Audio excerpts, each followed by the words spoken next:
Well, hello there. It is episode 168 of the FlameFlash.net podcast, and my words are my own. Hi there, Nailfury. Hello. So, before we get started off of my notes, is there anything in the last week that came to your attention that you want to bring up? Um,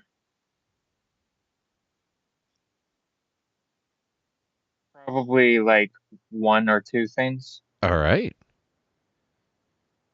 Um, this is a political question, Sure. but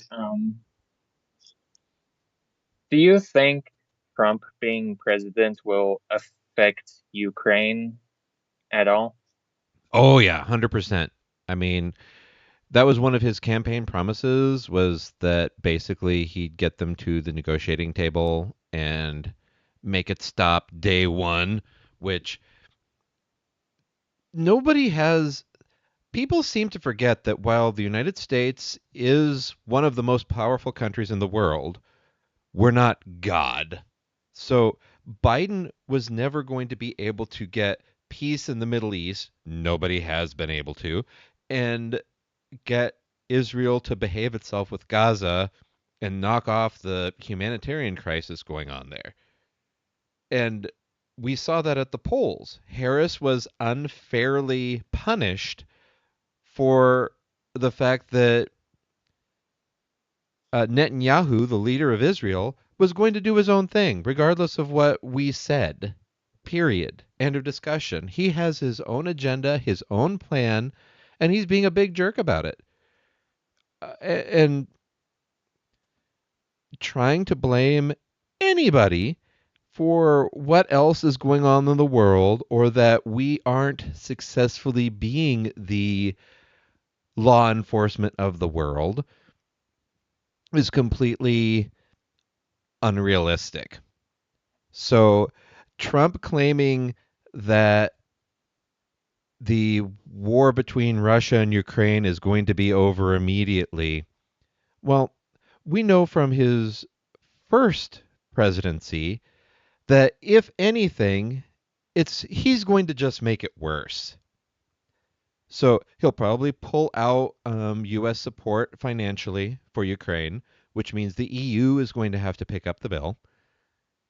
And otherwise, everything's going to go as has normally gone. I know there's been some discussion of maybe Trump would be less kind and warn Putin that he's going to take the kid gloves off of Ukraine and allow Ukraine to shoot the missiles the U.S. has supplied to Ukraine into Russia. If they successfully make Russia hurt, there's a higher chance Russia would actually be willing to go to the table. Well, there must have been a overarching national security, military secret reason why Biden didn't do that. And it's one of those not publicly held things. And congratulations, you just unlocked a historical rant too, because um, I think it was Kennedy, if I'm recalling correctly, but it was back in that era, the Cold War era, and one of the presidential candidates, I'm not remembering which one correctly, started getting the presidential briefings. If you are elected, we need you day one to know what the crap is going on in the world. Well, this is all private hush hush information that you can't share with the public. And whichever candidate it was, I'm misremembering, so I'm not going to nail down a particular candidate. It could have been Nixon, it could have been Kennedy. Um, Folks in the comments, because I'm actually picking up subscribers, so hello, new subscribers, might remember, and please enlighten me. Please remind me. But during their debates, their presidential debates, this candidate basically nailed the opponent to the wall of why aren't you doing this? Why aren't you doing that? Why aren't you doing this other thing? Well, he had the inside baseball knowledge of why those things weren't happening, but he also knew that the public didn't have that knowledge. So it was this really interesting metagaming situation where, the players know more than they're supposed to, but their characters know less. So they properly play up the fact that I'm still a private citizen. I'm not the president. I'm going to go after you as though I'm a private citizen, even though I have this meta knowledge that technically I shouldn't have, except I'm running for president, and I'm going to use this against you. And whichever candidate it was did win the election, possibly partially due to those kinds of questions. So, whatever Trump has been saying on the campaign trail and now out publicly, he's probably been getting these same briefings. And given what we know about him, he doesn't do a good job of shutting up or playing cards close to his chest. So he has probably accidentally, in his own weird way, leaked some of that knowledge. So the folks behind the scenes are all, doing face palms into their hands, going, just what the crap, man? Why are you saying this? But we, as the American public, are ignorant of what's actually going on behind the scenes, so we don't know. There's that guesswork, like, oh, if we take the gloves off of Ukraine, threaten the missiles, maybe we can do it. But things are, to answer your question, yes, absolutely, they're going to change for Ukraine and Russia. We don't know the full picture, so all we can do is guess. So sorry that was Gotcha. long winded, but yeah, there's some history there too, and you know how I get with history and information sharing. Oh yeah, history is pretty cool. So, any other pressing questions? Um, well, I have been seeing people say um other presidents, other leaders of the world have been causing wars for Trump. Um, can you explain why that's probably not true? Causing wars for Trump. Do you have any more context of where you saw that or what they were referencing? Um, I was on TikTok arguing with a classic cultist Trumper. Um, and I didn't I don't have a lot of information. I just know that um Trump's not a good guy. Well, based on what he's said publicly, we can definitely agree on that. He is not a pleasant individual to be around at all, nor probably a pleasant individual to, be in a private room with, as a multitude of women will attest to. But as far as the wars question, I mean, the October um, attack on Israel that was about a year ago, a little over a year ago, that Israel themselves, their citizenry is going, why did we not know about this? Where was the military? Why did it take so long for them to get in there, etc.? So nobody purposefully started the war to benefit Trump. That's for sure. They're fighting for their own reasons, their own local geopolitical reasons, two-state solution, that kind of thing, because they weren't getting any action on the negotiating table anymore. Was it terrible? Was it wrong, especially because they were attacking citizenry? Absolutely. But you can at least see where they were coming from, even if they were coming from uh, where their goals were, even if the way they went about achieving their goals was terrible and wrong, you know? So Yeah. the war in Gaza was definitely not started to benefit Trump or in otherwise go for Trump at all. These people are acting on their own self-interest and trying to solve a problem that has been there for generations, since World War II or the end of World War II.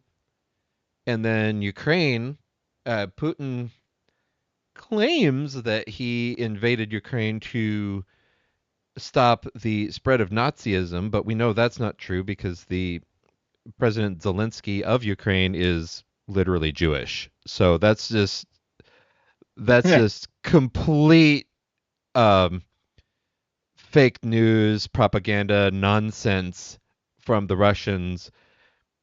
He was scared. Yeah, like big picture, as far as what we know and what we can guess at, Putin was probably scared the Ukraine was about to join NATO, and then NATO would have protected it directly, and Ukraine would have been untouchable. And potentially, NATO would have insisted that the land that was previously taken and is being held incorrectly per international law by Russia during Trump's presidency would need to be returned. So there's the potentiality that Putin also is playing like Chinese checkers while we're trying to play chess and is had like long term.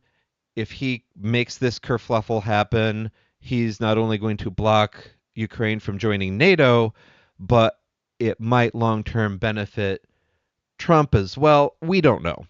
We can't see into Putin's thoughts at all. If he has coherent thoughts, it might just be make Russia bigger. I don't know, but um, I don't see any of the current global conflicts having been put in place just to benefit Trump.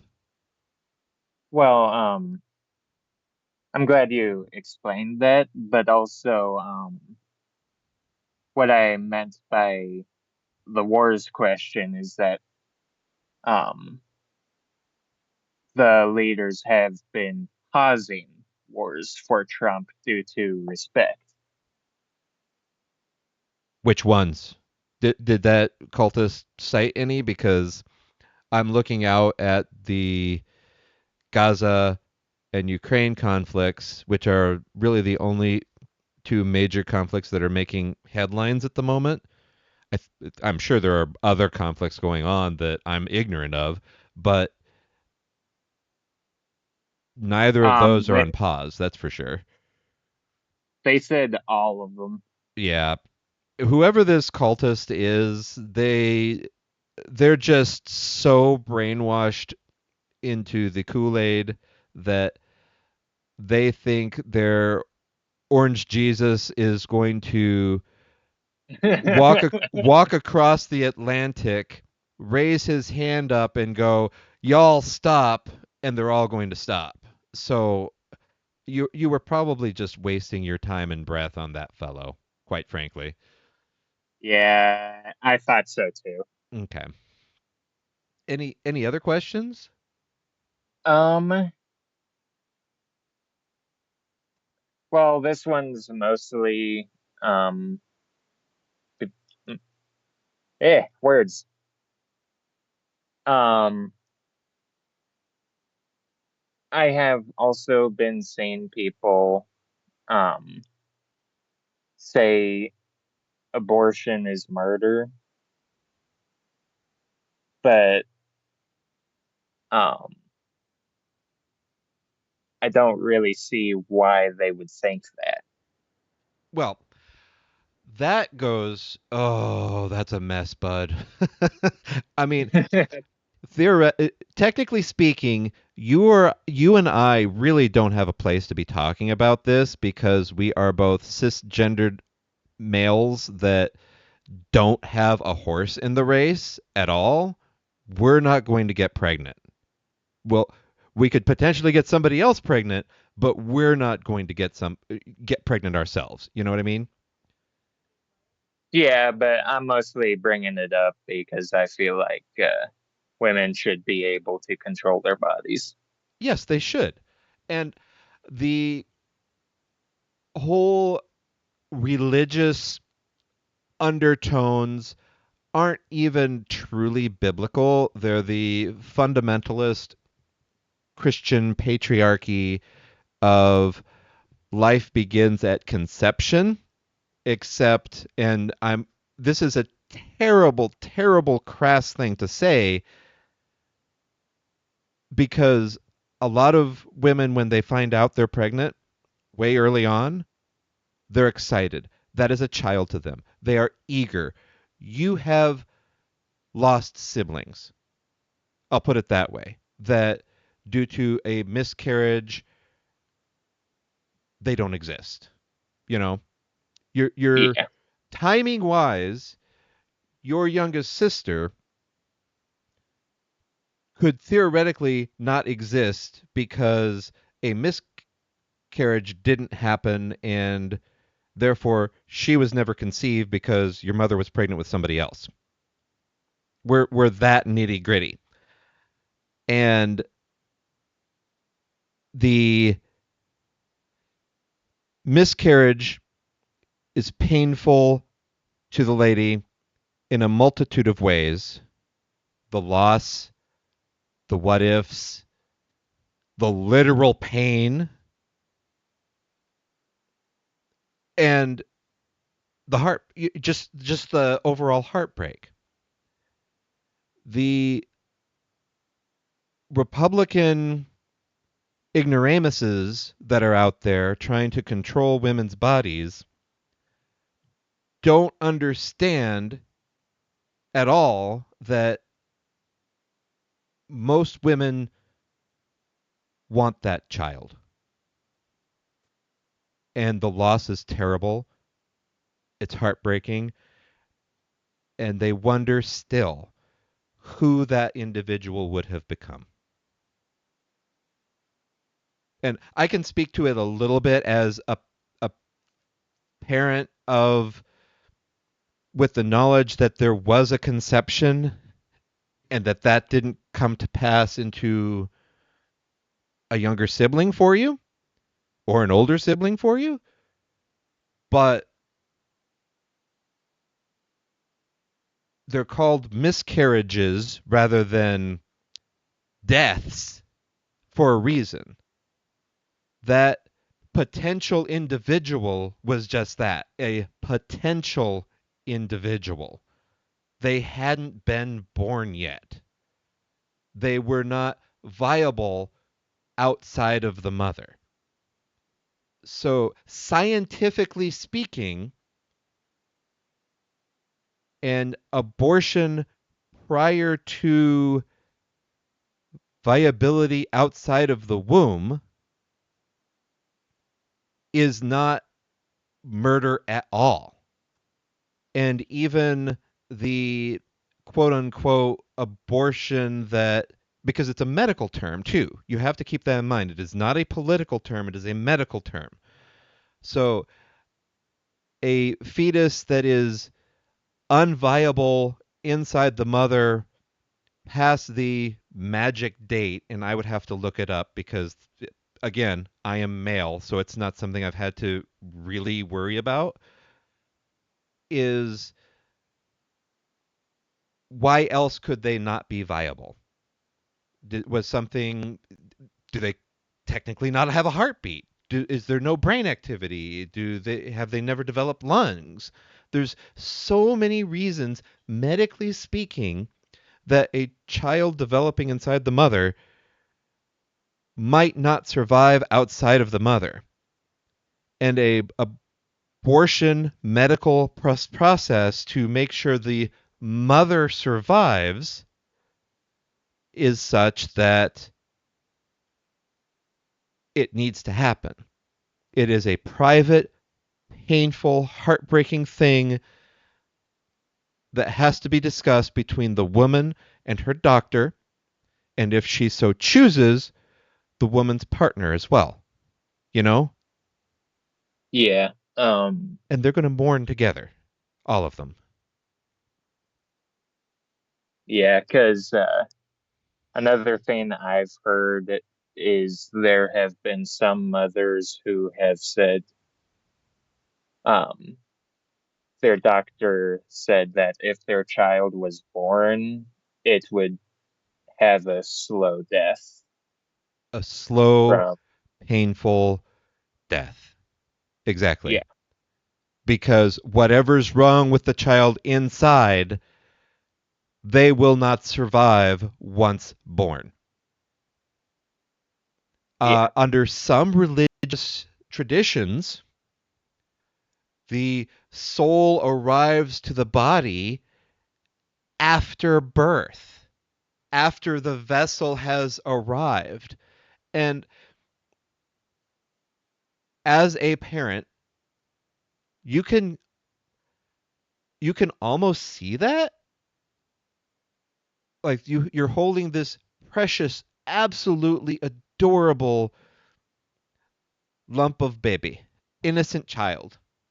They're screaming, they're pooping, they're peeing, and that's it, because they're just born, they're fresh out. But as they get older, as they open their eyes more, there is a moment that I have witnessed with all of you, and now even my grandson, that sparkle arrives. That sparkle of intelligence, of awareness, of something other in their eyes that is just gloriously beautiful. So I'm not going to step out and say they're not alive or that they're soulless because I don't know. I'm not an individual capable of weighing who has a soul, who doesn't have a soul, when a soul arrives, etc. But I can at least see the point of those religions arguments that the soul arrives to the vessel sometime after birth. You know what I mean? yeah. Like I don't know one way or the other at all. I'm not going to claim I do at all. But I can see the logic. I have seen the sparkle arrive. So when that's that whole religious metaphysical question, when does the soul arrive? And we're not going to know that. We're going to have to wait and find out and get the spoiler cliff note versions upon the afterlife. But it's definitely not murder in the harsh, I'm shooting somebody who is standing on the street in cold blood and they die kind of thing. You're, I mean, mercy deaths, if somebody has a um, terminal illness and rather than suffering, they would like to slip away peacefully in their sleep, that's a whole other ethical question. But that all is part of the abortion statistic. And you heard it even during the debates, right? Where Trump would claim that such and such governor, such and such state allows for abortion in the ninth month, right? Yeah. They are twisting the actual reality of the statistic, which is something went wrong. The child inside the mother died. They're no longer viable. But still, statistically, it's called an abortion. It's not killing the individual inside because they're already gone. It's taking action to make sure that the mother is safe. But statistically speaking, if you look at the health services reports, it's still considered an abortion. Really, it should have a different technical term, and then we could split that statistic up, and the politicians would have less to talk about and debate. But no mother carrying their child to term is going to want that horrible thing to happen. I mean, it's a gross generalization. Maybe there are some twisted individuals that do, but in the, you know, large scope on average thing, they're not going to want that. So the politicians are lying. The individuals claiming it's murder are lying. There's so much deeper in the behind the scenes, and that's why the Texas law is so dangerous. For example, the Texas anti-abortion law and other anti-abortion laws that have gone out among the states. Fortunately, some states are codifying, even the red states, into their state constitutions, making it legal. But based on the supremacy clause of the Constitution, if a federal ban happens, it doesn't matter if the state constitution allows it or not. Did that, in a really weird roundabout way, help you with that question and those concerns? Yeah. I'm just wanting to point out a little something for the religious ones. Okay. Um, Before the Bible was edited to say, um, it is life at conception, it used to say it is not life till after birth.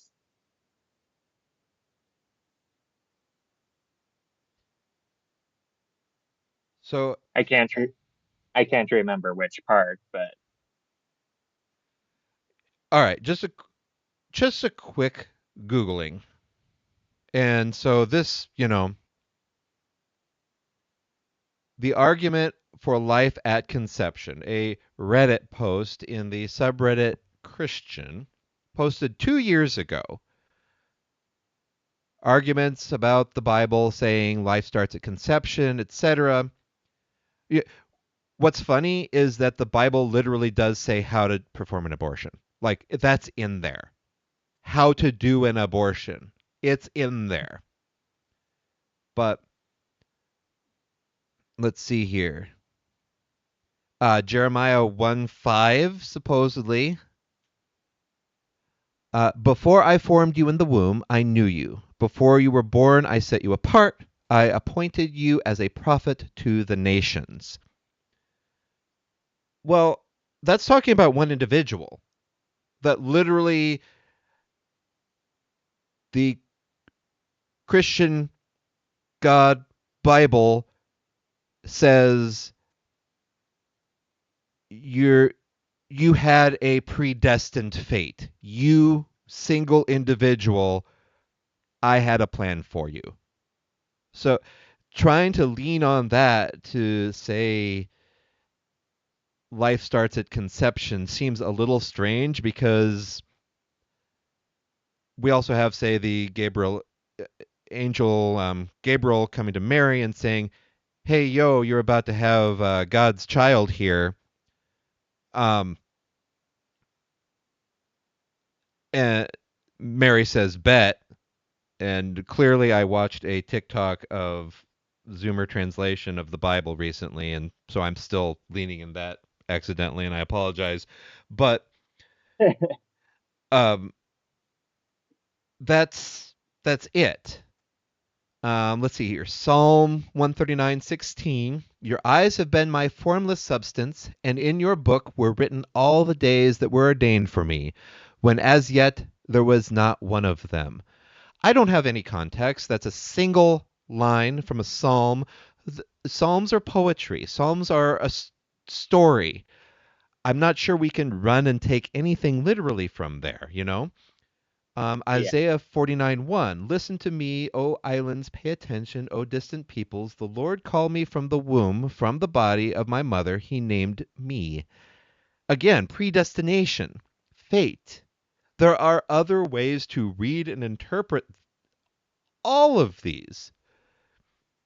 And the presumptuousness that the Christian Bible has everything figured out and is literally the only word out there, and I'm putting a big stress on the word word because that's the word of God as a capital W.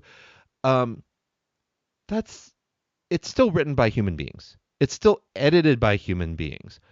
The nomenclature twisting the words back in the 1940s to make it so that being gay was a sin, you can track the human editing to the 1940s when they twist that one singular uh, verse to change it.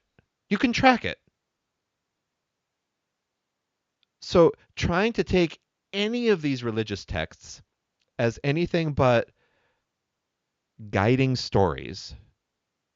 And this is, my personal opinion, my personal stance. Others are certainly welcome to take it literally if they so choose, but good luck mixing cloth and never sitting where a woman on her period is sat. But because those are also passages and rules that Christians should be following.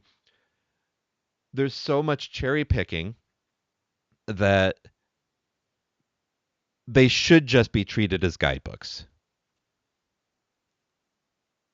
And somebody arguing and leaning on heavily human edited works when there are also philosophers and other wise individuals outside of this one book and other religions, frankly, they're missing the point of being human. You know the one thing that you can find in every single religion? What? Do unto others as you would have them do unto you. Don't be a dick. That's it. If you look in any single one of the major other world religions, aside from Christianity, and including Christianity, you can find that. Be nice to people. Don't be a jerk to people. If you boil it all down into simplest terms. Thank you for inspiring multiple rants today, bud. Yep. Any other questions? Um, do you think Elon's bribe helped Trump win at all? I haven't heard of him paying out anything. Have you? Um, I, well, I think we talked about him, saying he would, um, pay the voters if Trump won a Right, million dollars. right. But has he actually paid out? Um, I am not sure about that. I think it would have hit the news if it actually happened. And while it's still breaking federal law to be offering to buy votes, nobody's probably going to prosecute him, especially since Trump is nominating Matt Gaetz to be um, Attorney General. It's probably just not. It's probably going to fall off the radar, unfortunately. He broke federal law. He should be prosecuted, but he's probably not going to be. Bruh. Yeah, agreed. But I mean, maybe it swayed some people. Excuse me. Maybe, but I doubt it really. Kind of like the folks who very unfortunately lost their ballots in those ballot box fires. It's probably such a tiny percentage that his words didn't sway the whole election. You know what I mean? Yeah. Anything else? Um, nope, that was pretty much it. Cool. Well, you drove this thing, pal. Thank you for that. I had other things I was going to say and talk about, but we hit the 35-minute mark and you inspired me to rant a lot. I hope I helped answer your questions and concerns about the world. Yep. I mean, this is just one parent talking to his kid, his teenage son who is going to be entering the world of adulting in a scary 2 years, trying to sort things out, right, bud? Yep. And I don't have all the answers. Nobody does. But you're not going to have any answers if you don't ask questions. So thank you for asking questions and thank you for trusting my knowledge. I don't have all of the answers either, but we're talking about the realm where my master's degree really shines through. So thank you. But with that, I want to talk a little bit more about other things since you've driven part one. We didn't do a part two last week because I think we just went off and played Overwatch with your brother instead. But I'm going to cut it here, end it with a part one. I need to pee. And then we'll TMI, I know. Sorry, listeners. This is just real talk between father and son, and it's getting recorded. So that's all it is. And then we're to come back if you're willing and do a part two. So I have a list of things I'd like to hit, and I don't want to let it sit there for another week because then it's no longer topical. Sound good to you, bud? Sounds good to me because I actually have to use the bathroom as well. All right. We'll hit the two bathrooms of the house and hog them. But thank you, everyone, for joining on part one of episode 168 of the FlameFlash.net podcast. This is November 17th, a couple of days later, but we'll hit why it was a couple of days later in a moment in part two. And we're taking a bathroom break, and then we'll start recording part two. Podcast at Dig it. flameflash.net if you have any questions. And I am really looking forward to what my listener Prime Keela has to say about our conversation so far. I'll see you in a moment, bud. Sounds good.